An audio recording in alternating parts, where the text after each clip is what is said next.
wabarakatuh.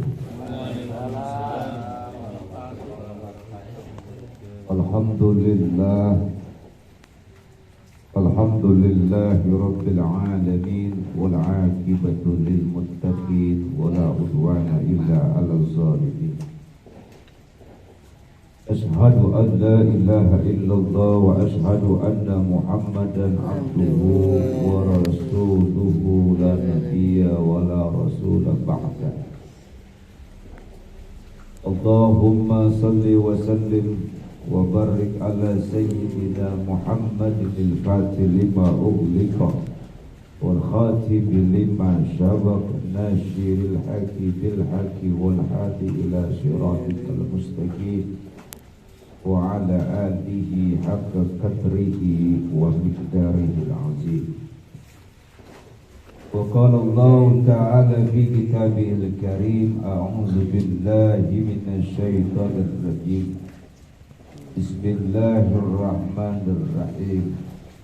Qul inna salati wa nusuki wa mahyaya wa mamati lillahi rabbil alamin. Wa qala an-nabi sallallahu alaihi wasallam, ittaqillaha aizumma kunta wa atbi'is sayyi'atal hasanata tamhuha wa khaliqin nas bi khuluqin hasanin. Sadaqallahul aliyyul azim wa balaga rasul habibul karim wa nahnu ala zalika minasy syahidin wasyakirin walhamdulillahi rabbil alamin. Yang terhormat dan yang sama-sama kita hormati keluarga besar daripada sahibul musibah, yakni almarhum Bapak Sijan bin Sijo, baik anak-anaknya, cucu-cucunya dan semuanya, termasuk guru kita yang mulia Al-Ustaz Kiai Haji Dr. Andes Ahmad Salim, ada Bang Yayat, abang-abang semuanya, para guru pemerintah yang diwakili RT kalau ada mah, karena berhubung hujan jadi nggak pada ada yang datang guru ya. Kita husnuzon aja, yang pasti mungkin beliau ada kesibukan tertentu.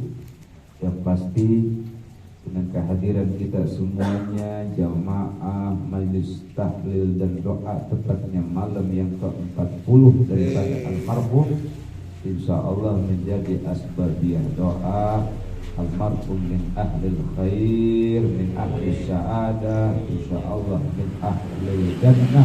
Amin Allahumma ya rabbal.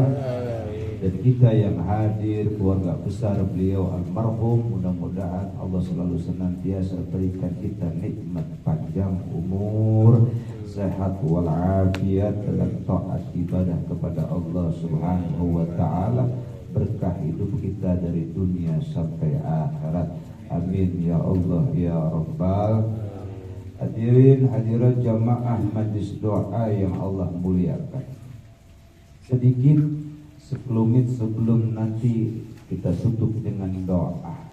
Mudah-mudahan ada sesuatu yang bisa menjadi oleh-oleh, buah-buahan, ataupun sesuatu yang bisa kita petik di mana kita datang pada kesempatan malam hari ini, dan insya Allah menjadi ibrah dan pelajaran terlebih buat kita semua, terkhusus buat diri saya pribadi. Insya amin ya Allah ya Rabbal. Hadirin jamaah majlis tahlil dan majlis doa yang Allah muliakan, saya kalau tadi dipimpin sama kiai itu ada bahasa tadi kalimat-kalimat tauhid, ucapin la ilaha illallah, saya teringat ada salah satu komunitas itu ada majlis zikir, bahasa orang kita mah nama majlis zikirnya adalah Tarbiyatul Qulub, kiai. Jadi nama majlis zikirnya ini Tarbiyatul Qulub. Kalau bahasa kiai guru-guru kita, Tarbiyatul Qulub artinya pendidikan hati. Pendidikan dari hati ke hati. Nah, di komunitas zikir Tarbiyatul Qulub itu Bang, Ada satu kalimat yang mohon maaf sudah nggak asing di telinga kita, nggak asing lagi di telinga kita. Ada kalimat dengan sebutan Ana Abdullah. Ana Abdullah. Satu kalimat itu aja bang. Saya yakin abang-abang hadirin semuanya paham dengan makna tadi. Ana Abdullah. Ana Abdullah. Abdullah mereka. Betul. Silakan betul. Ya, kembali ke laptop. Saya khawatirnya nanti gagal fokus jadi enggak ya, ada asarnya. Iklan selentingan, mudah-mudahan ada manfaatnya.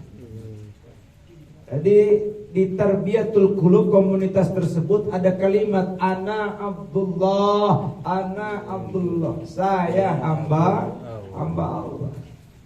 Kelihatannya sederhana kalimat ini bang, sangat luar biasa sederhananya, dan kita sudah mafhum akan kalimat tersebut. Siapa juga di antara kita ngakunya sudah pasti hamba Allah. Saya hamba Allah. Kelihatannya sederhana Pak, tapi bang mari kita kupas maknanya biar lebih menyentuh perasaan kita lebih dalam lagi. Memang kalimatnya sederhana, tapi maknanya bang menjadi sebuah spirit bagi kita, satu hal yang mutlak bagi kita, wajib bagi kita, bahwasannya kita harus mengakui bahwa kita hanya di hadapan Allah menjadi hamba-hamba Allah. Maka ketika kita dijadikan hamba Allah, kita harus tahu tujuannya kita. Dari apa kita diciptakan? Lalu untuk apa kita diciptakan? Dan bakal kembali kemana saatnya nanti? Hanya mohon maaf, kalau bahasa orang ngaku sama diakuin kan beda. Setuju? Setuju tidak? Contoh sederhana begini.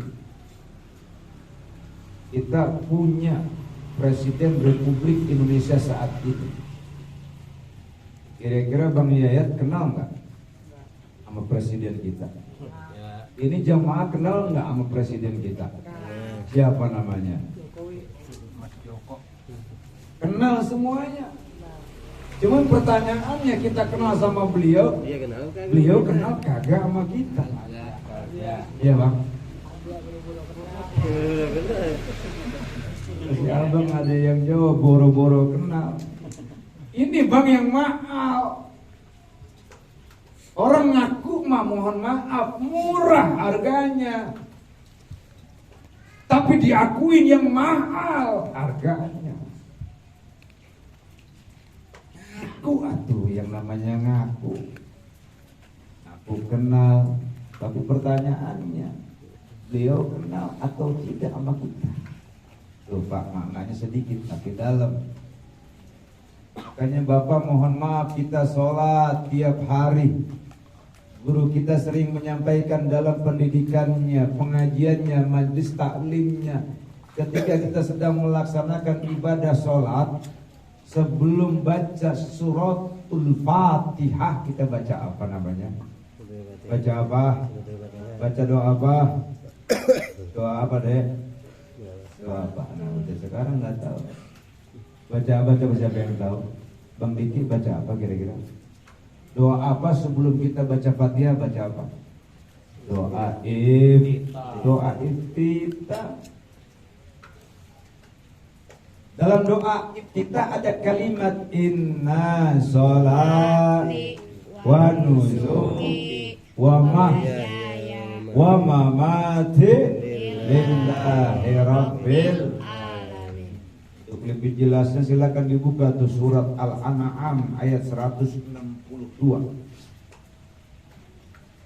Kita sholat setiap hari 17 rakaat dalam sehari, 17 kali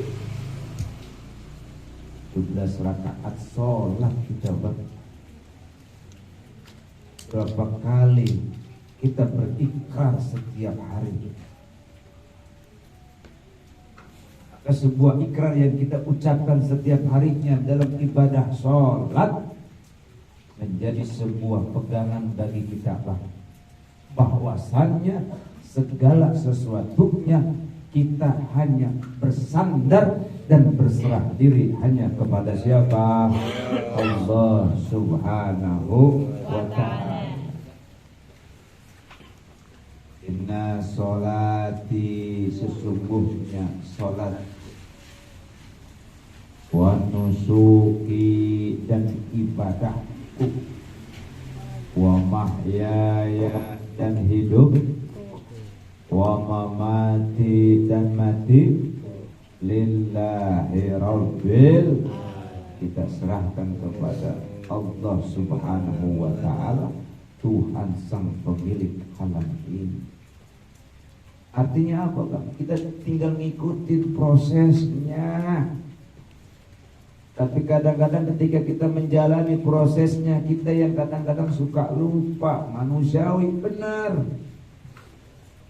Maka yang paling bagus ketika mengikuti dalam sebuah ranah proses, jangan lupa kita berikhtiar, kan bagian proses. Maka ketika dalam bagian ikhtiar, barengilah dengan doa. Sesudah kita berdoa, maka kuncinya adalah tawakal. Tahu tawakal?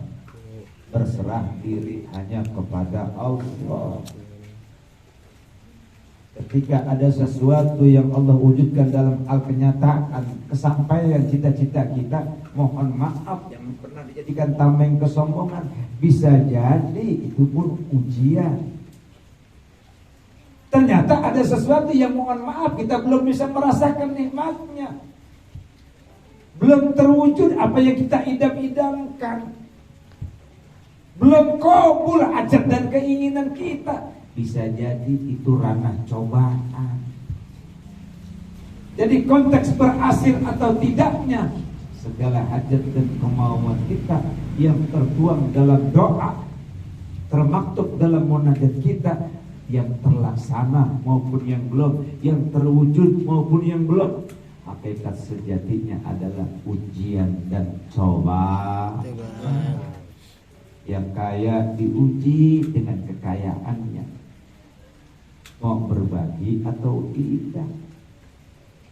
Yang miskin dicoba sama Allah, sampai di mana letak kesabarannya ketika diuji dengan kemiskinannya. Tapi karena dia yakin, dia ikrar tiap hari dalam salat, maka semuanya dibalik ikhtiar kemiskinannya, kemudian dia usaha semaksimal mungkin dalam memperkaya kadar ibadahnya kepada Allah dan makin cinta kepada Sayyidul Nabiyuna Muhammad sallallahu alaihi wasallam. Ini Pak, satu pelajaran penting yang bisa kita petik. Apalagi acara bantu tahlil kayak gini. Mohon maaf kalau kemarin malam ketiga saya bahas di rumah siapa? Sampaikan kemarin di tetangga sebelah, cara orang meninggal kematiannya berbeda-beda. Sampai-sampai ada sebuah kalimat, ya ruhal khair min jasadil khair, ya ruhal khair min jasadil khair, ukhruj min jasadil khair. Wahai ruh yang baik dari jasad yang baik, keluarlah kau dari jasad yang baik. Namun sebaliknya, ketika ada kalimat ya ruh al-qawi min jasadil qawi, ukhruj min jasadil qawi. Wahai ruh yang jahat dari jasad yang jahat, keluarlah kau dari jasad yang jahat.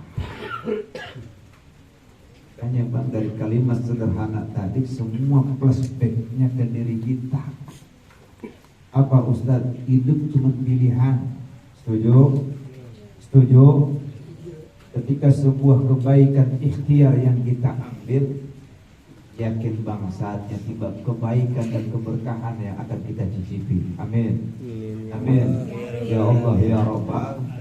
Pun sebaliknya Bang, konsekuensinya kita harus bisa menerima ketika sesuatu yang kita ambil bernilai sebuah dosa, sebuah maksiat yang saatnya tiba Allah balas dengan perbuatan-perbuatan, bahkan rasa sakit pada saat kematian itu saatnya tiba yang akan kita rasa. Makanya mohon maaf ketika kita hadir di mana tahlil jadi ibrah dan pelajaran, ayo kita sama-sama mohon maaf bertafakur sejenak, bermuhasabah sejenak, kita introspeksi diri sejenak. Tinggal nunggu antrian doang kita, tinggal nunggu giliran doang, betul? Karena nggak selamanya kita sehat, saatnya tiba kita pasti bakal sakit. Nggak selamanya kita hidup, saatnya tiba kita pasti bakal mati.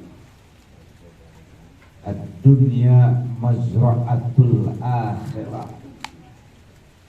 Dunia ini sawahnya Bang, buat ke negeri akhirat. Yang namanya ladang sawah tergantung petani mau nanam apa.